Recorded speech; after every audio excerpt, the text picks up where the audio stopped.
Hello everyone, welcome back to food comply. આજથી આપણે છે ને એક નવી સિરીઝ સ્ટાર્ટ કરવા જઈ રહ્યા છીએ અબાઉટ ધ ઇન્ડિયન ફૂડ લો. આ ફૂડ લો ની અંદર આપણે સ્ટડી કરશું ફૂડ સેફ્ટી એક્ટ 2006. આજનો આપણો જે આ લેક્ચર છે એ એક બેસિક ઇન્ટ્રોડક્શન લેક્ચર લેવાનો છે about the food safety act and FSSAI. FSSAI act છે ને 2006 લાવવામાં આવ્યો. એની પહેલા આપણી કન્ટ્રીમાં છે ને અલગ અલગ લો હતા ફૂડના, જેમ કે prevention of the food adulteration act 1954, fruit product order 1955, meat food product order 1973, vegetable oil product order 1947, solvent extracted oil and de-oil meal and edible flour order 1967, milk and milk product order 1992, edible oil packaging order 1998. આવી રીતે અલગ અલગ food safety act હતા. દેન central ગવર્મેન્ટે એવું વિચાર્યું કે આ બધા એક્ટને કમ્બાઈન કરી અને એક સિંગલ એક્ટ બનાવવામાં આવે. એન્ડ દેન એ એક્ટની અંદર આપણે એવું પ્રોવિઝન કરીએ કે એક ફૂડ ઓથોરિટીની એસ્ટાબ્લિશમેન્ટ કરીએ, એવું પ્રોવિઝન કરવામાં આવ્યું એક્ટમાં. એન્ડ દેન ઈ ઓથોરિટી આખી કન્ટ્રીમાં food safety rules and regulations implement કરાવે અને નવા રૂલ્સ એન્ડ રેગ્યુલેશન પણ બનાવે. એના માટે 23 ઓગસ્ટ 2006 એક રાજ્યસભામાં બિલ પાસ કરવામાં આવ્યું. દેન 24 ઓગસ્ટ 2006 એ બિલ આપણા તે સમયના જે એપીજે અબ્દુલ કલામ રાષ્ટ્રપતિ હતા એને હસ્તાક્ષર કરી અને એક નવો એક્ટ બનાવ્યો, food safety and standard act 2006, establishment of FSSAI. હવે આ ફૂડ સેફ્ટી એક્ટ 2006 છે ને એમાં સેક્શન નંબર 4 એવું પ્રોવિઝન આપવામાં આવ્યું છે કે મિનિસ્ટ્રી એક ઓથોરિટીની સ્થાપના કરી શકે છે અને દેન એ ઓથોરિટીને એટલો પાવર છે કે નવા રૂલ્સ એન્ડ રેગ્યુલેશન્સ બનાવી પણ શકે છે અને ઇમ્પ્લિમેન્ટ પણ કરાવી શકે છે. એની તહત food safety and standard authority of ઇન્ડિયાનું એસ્ટાબ્લિશમેન્ટ કરવામાં આવ્યું. ઘણી વખત એક્ઝામમાં પૂછવામાં આવે છે કે FSSAI છે એનું એસ્ટાબ્લિશમેન્ટ કયા સેક્શનની અંદર કરવામાં આવ્યું છે ફૂડ સેફ્ટી સ્ટાન્ડર્ડ એક્ટમાં, તો એનો આન્સર આવશે સેક્શન નંબર 4. હવે FSSAI ને કઈ મિનિસ્ટ્રી લાગુ કરે છે, મતલબ એ કઈ મિનિસ્ટ્રીની અંદર ફંક્શન કરે છે, તો કે ministry of health and family welfare. એનું હેડક્વાર્ટર ક્યાં છે, તો કે ન્યૂ દિલ્હી. એનું નેચર કેવું છે, તો કે autonomous statutory authority. Statutory authority નો મતલબ શું થાય કે એવી બોડી કે જે પાર્લામેન્ટના લો થ્રુ બનાવવામાં આવી હોય. ત્યાં તમે સમજો છો ને, અહીંયા ફૂડ સેફ્ટી એક્ટ 2006 એ પાર્લામેન્ટ થ્રુ બનાવવામાં આવ્યો છે. તો then FSSAI is called autonomous statutory authority. Autonomous નો અર્થ એવો થાય કે એવી બોડીઝ કે જેને હક હોય પોતાના નવા નિયમ પર બનાવી શકે છે અને એને ઇમ્પ્લિમેન્ટ કરી શકે છે. એને ઓટોનોમસ સ્ટેચ્યુટરી ઓથોરિટી કહેવાય.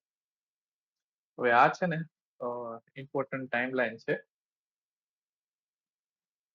એના ઉપર આપણે નજર કરીએ FSSAI ની, અને આ એક્ઝામ પર્સપેક્ટિવ થી બહુ ઇમ્પોર્ટન્ટ છે એટલે આપણે આ બધી ડેટોને યાદ રાખવી પડશે. 2 August 2006, 2 August 2006 food safety and standard bill 2005 સૌથી પહેલા રાજ્યસભામાં પાસ કરવામાં આવ્યું. then 9 ઓગસ્ટ 2006 આ બિલ લોકસભામાં પાસ કરવામાં આવ્યું. and then finally 23 ઓગસ્ટ 2006 આપણા તે સમયના જે રાષ્ટ્રપતિ હતા એપીજે અબ્દુલ કલામ એને હસ્તાક્ષર કરી અને ફાઇનલી આને લો બનાવ્યો. and then 24 ઓગસ્ટ 2006 એને આપણા ભારતના રાજપત્ર મતલબ ગેઝેટ નોટિફિકેશન બહાર પાડવામાં આવ્યું. 5 September 2008 food safety and standard authority of India મતલબ FSSAI ની સ્થાપના કરવામાં આવી under the section number 4 of this act. then 5 August 2011 અલગ અલગ રેગ્યુલેશન્સ ને નોટિફાઈ કરવામાં આવે. એમાં કયા કયા રેગ્યુલેશન છે? Licensing and registration of the food business, food product standard and food additives 2011, and then food safety standard packaging and labeling regulations, contaminant, toxin and residual, prohibited and restriction on sales, laboratory and sample analysis. આ બધા છે ને અલગ અલગ regulation છે. આ બધા ને નોટિફાય કરવામાં આવે, લાગુ નથી કરવામાં આવે. 5 ઓગસ્ટ 2011 નોટિફાય કરવામાં આવ્યા, મતલબ એક ડ્રાફ્ટ બહાર પાડવામાં આવ્યો. then finally 29 ફેબ્રુઆરી 2012 ના દિવસે આપણો food safety and standard act પૂરી કન્ટ્રીમાં લાગુ કરવામાં આવ્યો ઓફિશિયલી. એટલે એના જેટલા બી રૂલ્સ એન્ડ રેગ્યુલેશન છે એ એક્રોસ ઇન્ડિયા એને લાગુ કરી દેવામાં આવ્યા. હવે આ બધી ડેટ યાદ રાખવાની છે. હવે થોડુંક છે ને આપણે સ્ટડી કરી લઈએ, થોડુંક ઓવરવ્યુ લેવાનો છે, સ્ટડી નથી કરવાનું. Food safety and standard rules શું છે અને food safety and standard regulation શું છે. આપણે એક્ટ વિશે ભણી ગયા કે food safety and standard act માં શું શું આવે. હવે એ એક્ટ ની અંદર થોડુંક ડીપમાં જવાનું છે. એક્ટમાં સેક્શન નંબર 91 ની અંદર એક એવું પ્રોવિઝન આપવામાં આવ્યું છે કે FSSAI છે એ રૂલ્સ બનાવી શકે છે. What is the meaning of rules? Rules નો મતલબ એવો થાય એક ફ્રેમવર્ક. ધારો કે કોઈ પણ બોડી છે તો એનો ફ્રેમવર્ક તો હોય ને, કે એમાં ચેરપર્સન નું શું કામ હોય, પછી એમાં ફૂડ એનાલિસ્ટ નું શું કામ છે, CFSO નું શું કામ છે, ડેઝિગ્નેટેડ ઓફિસર નું શું કામ છે,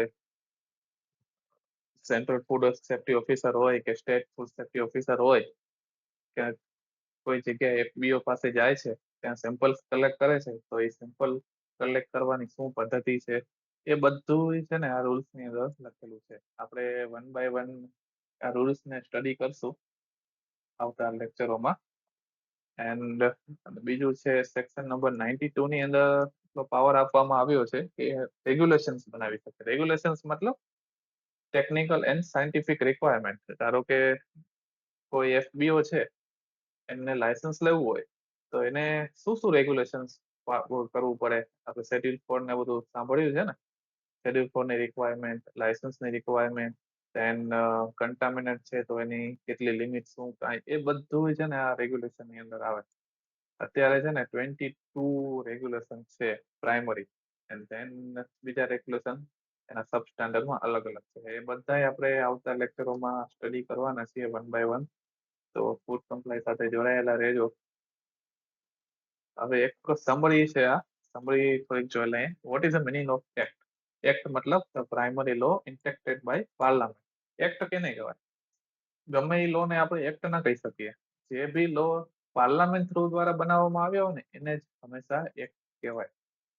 રૂલ્સ મતલબ SOP, પ્રોસિડ્યુર, કેવી રીતે એને ઇમ્પ્લિમેન્ટ કરશો એને શું કહેવાય? રૂલ્સ. રેગ્યુલેશન માને ટેકનિકલ એન્ડ ઓપરેશનલ રિક્વાયરમેન્ટ, મતલબ રિક્વાયરમેન્ટ શું છે એને કહેવાય રેગ્યુલેશન્સ. હવે અહીંયા છે ને સિમ્પલ એક્ઝામ્પલ આપેલું છે. ધારો કે એક ફૂડ સેફ્ટી ઓફિસર હોય, કોઈ પણ જે FBO માં જાય છે, હવે એને કેટલી પેનાલ્ટી આપીને એ બધું ફૂડ સેફ્ટી એક્ટમાં છે. કે ધારો કે એ કોઈ FBO છે એ અનસેફ ફૂડ સેલ કરે છે તો એને કેટલી પેનાલ્ટી આપીને એ બધું એક્ટમાં આપેલું છે. And then how to food safety officer inspect and collect sample, કેવી રીતે સેમ્પલ કલેક્ટ કરવું, કેવી રીતે ઇન્સ્પેક્શન કરવું, એ બધું રૂલ્સમાં મેન્શન છે.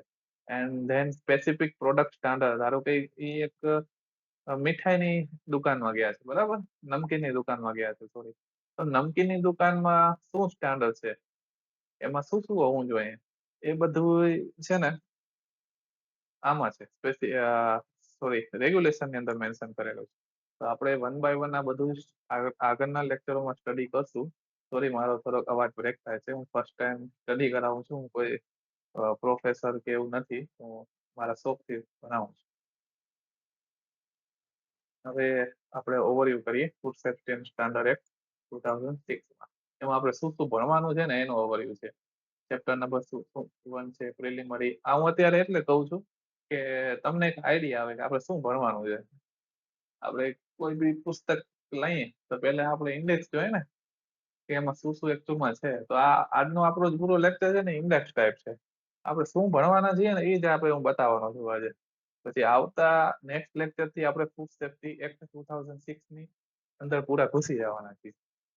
ચેપ્ટર 1 છે પ્રિલિમરી, ચેપ્ટર 2 છે food safety standard authority of India, એટલે આપણે સેક્શન 4 જોયું ને, સેક્શન 4 ની અંદર FSSAI ની સ્થાપના કરવામાં આવી, એ બધું ચેપ્ટર 2 માં આવશે.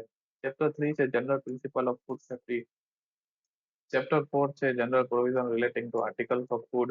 ચેપ્ટર 5 છે provision relating two import. Chapter 6 છે special responsibility as a food safety. Chapter 7 છે enforcement of act. ચેપ્ટર 8 છે એનાલિસિસ ઓફ ફૂડ. ચેપ્ટર 9 છે ઓફેન્સ એન્ડ પેનાલ્ટી. 10 છે એજેક્શન and food safety appeal tribunal. And then finance account and audit. લાસ્ટમાં મિસલેસ. હવે આ એક્ટ નો છે ને 12 ચેપ્ટર છે, 101 સેક્શન છે અને 2 શેડ્યુલ છે. આ યાદ રાખી લેજો, આ એક્ઝામમાં આવે ને આવે. Then food safety and standard rules. Rules ના ઓબ્જેક્ટિવ શું છે? Provide the administrative framework for implementing the food safety act 2006. આપણે પહેલા જેમ વાત કરી એમ. Define the power, duty, qualification of food safety authority. એટલે કે ચેરમેન હોય તો એની શું ડ્યુટી છે, એને શું ક્વોલિફિકેશન છે, એની પાસે શું પાવર છે, એ બધું રૂલ્સમાં લખેલું છે. Prescribe the procedure for licensing and registration. Establish the procedure for inspection, sampling and enforcement. મતલબ સેમ્પલિંગ કેવી રીતે કરવું, એન્ફોર્સમેન્ટ કેવી રીતે કરવું, એ બધું છે ને રૂલ્સમાં આપેલું છે. Then ensure the informed implementation of food safety law across India. Specify the administrative procedure for ejections and appeal. મતલબ કોઈ FBO છે એને એમ લાગે કે ફૂડ સેફ્ટી ઓફિસરે મને જે શું કહેવાય, જે મારી સામે જે જોગવાઈ કરી છે, મતલબ ક્યાંય ગયા છે અને ધારો કે એને લાયસન્સ સસ્પેન્ડ કર્યું ઓફિસરે, તો એને એવું લાગે કે આ ખોટું છે, હું તો બધા નિયમ પાળું છું, આવું ના હોવું જોઈએ, તો એ ક્યાં જઈ શકે છે? Adjust appeal section. આ ફૂડ સેફ્ટી એક્ટમાં એવું પ્રોવિઝન કરવામાં આવ્યું છે, કોર્ટમાં જઈ શકે છે. મતલબ આપણે જે રેગ્યુલેશન છે ને એમાં એના બધા ચેપ્ટર છે. Food safety and standard licensing, registration of food business, food product standard and additives ના શું રૂલ્સ નિયમ છે, prohibition and restriction on sales, contaminant, laboratory food, recall, import. આ બધા છે ને આપણે સ્ટડી કરવાના છે one by one. Thank you. હવે નેક્સ્ટ લેક્ચરમાં છે ને આપણે ફૂડ સેફ્ટી એક્ટ 2006 માં જશું. Okay, thank you. જોડાયેલા રહેજો ફૂડ કમ્પ્લાય સાથે.